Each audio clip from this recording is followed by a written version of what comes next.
Morning, Happy New Year, Happy Walkie Talkie Live. I had some thoughts, and it's been a little while since I've been on here live, so I thought I'm going to go live with my thoughts because it's 2026. I can do whatever I want. I'm the only boss of me. I was actually listening to my friend Emily last night and how she was saying, you know, if you feel like you're posting too much and you're on and you're annoying everybody, like, isn't that amazing? Because think of all the popular places you shop or the products that you see, you know, maybe Nike or Target. Do you think they're ever like, shoot, we're probably annoying people? Okay, well, if they are, then those people aren't shopping there, and that's okay. And if I'm annoying you, then I'm not your person. And that's cool. Like, don't worry about it. Find your person. It's awesome. So a couple of things. One, my new podcast called Sister is airing today. Super duper excited. It's about to be amazing. I'm gonna have my dear friend Shannon on, and chances are we'll talk for about 150 hours, but that's not how long the podcast will be. So excited about that. So this is for all, it's for women, really, for women sister missionaries who have come home, who are excited to serve for the Church of Jesus Christ of Latter-day Saints, and anyone else is absolutely welcome. This space is being created specifically for them because I don't feel like we really have a place to talk about our missions and sort of the unique struggles that sister missionaries have. There were a lot of different sort of stigmas if you went on a mission before, and as the age gets lower and lower, those stigmas hopefully are going away. And also, as girls, we're different than boys. So we have different struggles, we have different problems. And in our church, going on a mission as a boy is more of a duty. And as a girl, we don't have that same responsibility to go. It's just 100% out of desire. So I wanted to create this place, and since I've now started 2 other podcasts, I know how to do it. I'm not afraid of it, not intimidated by it. It may or may not be fancy, like, who knows? I don't care. The point is that I want there to be a safe place for people to feel included and safe and to share their stories. So if you are a returned sister missionary, if you know somebody who's on a mission or who has come home or who is about to go out, please share this podcast with her. It's called Sister. It's on Apple, it's on Spotify, it's on YouTube. And our first episode drops today. The trailer that I recorded on my walk with a crappy microphone is already up. It's been up for about a week, so go check it out. So the other thing I was thinking about was how you're crazy until you're brilliant. So one of my favorite quotes that I ever saw was actually, we were eating at Ford's restaurant, like Ford, the car company. And a quote by Henry Ford said, if I'd asked people what they wanted, they would have said faster horses. Now, at the time, there were horses. The time that he dreamt up, envisioned an automobile, he was insane. He was crazy. People thought, that's ridiculous. I mean, I remember back when my sister-in-law, Anne, was texting on a phone, and I was like, that is literally never going to catch on. People are just going to call. This is the stupidest thing. It was back when you had to, like, push each button, you know, like a whole bunch of times to get the letters. It wasn't like a touch screen. It was a telephone that had like A, B, C, D, E, F, you know, those letters on there. And I just remember, I just told her she was absolutely ridiculous. Anne, you were correct. I was wrong. Texting has caught on. But it was crazy until it was brilliant. Any of you ever heard I don't know that it's a nursery rhyme, but it's a fable or a story about the little red hen who plants her corn, who harvests the corn, who takes care of the corn, and everybody doesn't want to help her out and doesn't want to participate until the bread's made. And then they're like, oh, wow, that's amazing. I'd love some of that bread. I guess my thoughts are, what are you willing to change and do this year that maybe other people will say you're crazy for? Maybe people think you're stupid for going live. Maybe people think, well, the only way to tell if you're successful is if you're making so much money and everybody can tell. Or maybe it's if you weigh, 97 pounds soaking wet. Like, I don't know what your goals are, but I also know that often we don't do things because of the fear of what other people will say and how they will react. In fact, I was actually struggling with that myself yesterday. I read a post too from my friend Mary Burden, who is so fit. She's insanely fit, and it was interesting because she had, like days of the week, Monday, Tuesday, Wednesday, Thursday, Friday, Saturday.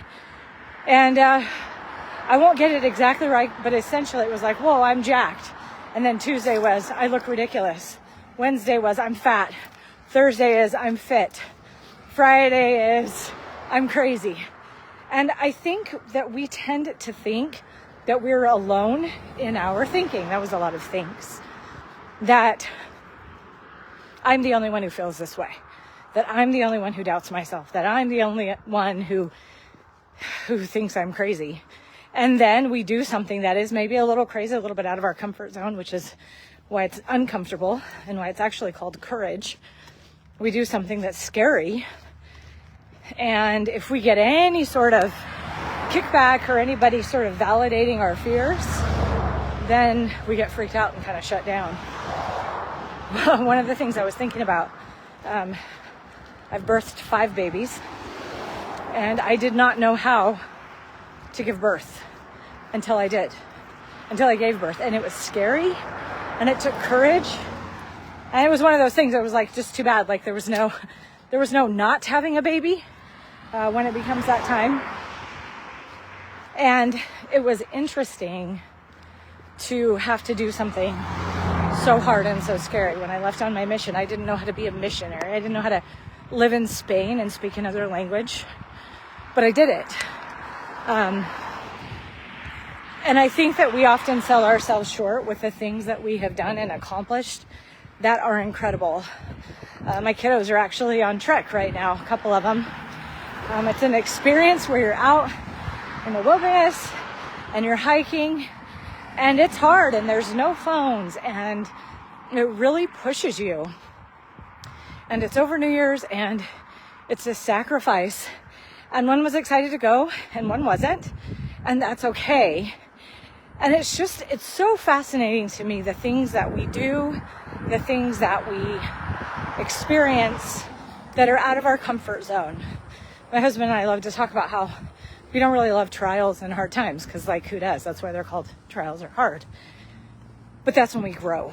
Today I was in the gym and I think I pushed like 15,000 pounds total. And it wasn't like one time I lift 15,000 pounds. It was, 100 pounds at a time, or 50 pounds here, or 20 pounds there. But over the course of a little over an hour, I pushed 15,000 pounds. And so we're able to do impossible things that also seem maybe crazy. I went to bed early last night. I got up early today. I went to the gym, and now I'm out on a walk, and I'm about to record a podcast for my new podcast. Some people may say, that's crazy, that's stupid. And that's okay, because you know what? I don't actually want the life of the people who are calling me crazy. And that's okay. There are so many people in this world. There are so many things we can do with our lives. And that's okay. Find your tribe. If I'm not your tribe, you probably haven't even finished watching this, and that's awesome. And if you're still watching it and I'm not your tribe, then probably you'll tell me how you feel. And you know what? It's all good. It's just all good, because we react off of how we're feeling in the moment, off of so many different things. And that's all okay. I actually learned a term. I'm listening to another book called Be Your Future Self Now by Benjamin Hardy. Oh my gosh, if you haven't listened to his books, go listen, read, get now. They're so, so, so good. But he's talking about how just being your future self now kind of makes sense, right? But, I can't remember where I was going. Let's see. Hopefully this sounds pretty good, because I've got a mic right here, and I know it's not a bug. Where was I going with that? Well, essentially, a lot of the things I've been thinking about in that book, I'm on my second time through in about as many days, is quit selling yourself short. We're all different. We're all going to be different. From 5 years ago, I was thinking about, this is the time of year people really look to the future, look to the past, see what they've done, see what they've accomplished. and things and goals they want to change. And I feel like a lot of times people are like, they measure themselves against where they wish they were, not against how far they've come. So I invite you, if you're still listening, still watching, to measure yourself against how far you've come. Whether it's a year ago, 5 years ago, 10 years ago, or even just a week ago. You know, a lot of people start new workout routines this week.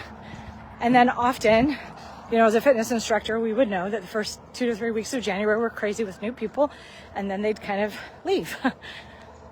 So if you have a goal, I challenge you to stick to it longer than 2 to 3 weeks. And maybe have an impossible goal and take small, possible steps. I challenge you to do something different this year, because you know what? You're not going to be the same at the end of this year. You're not. We do not just stay stagnant. We become very, very different. So how do you want to be different? One of the things I like to tell my students when I'm teaching them is, if you're planning a trip, if you're planning a vacation, you usually know where you're going on vacation, right? So for my West Coast people, I would always say Hawaii. For my East Coast people, we often say the Bahamas, or perhaps we say Alaska. If I'm planning a trip to Alaska, I pack accordingly. I buy the tickets to go to Alaska. I put in my suitcase clothing appropriate for Alaska. And yet oftentimes in our lives, we don't plan for what we want. We just hope it all works out. We just say, I want to go on a vacation, and just hope we magically show up. So I encourage you to not only plan for your future, dream big, impossible dreams. And start acting like that person now. You know, if you're tempted to do something today and you're like, oh, I have this goal.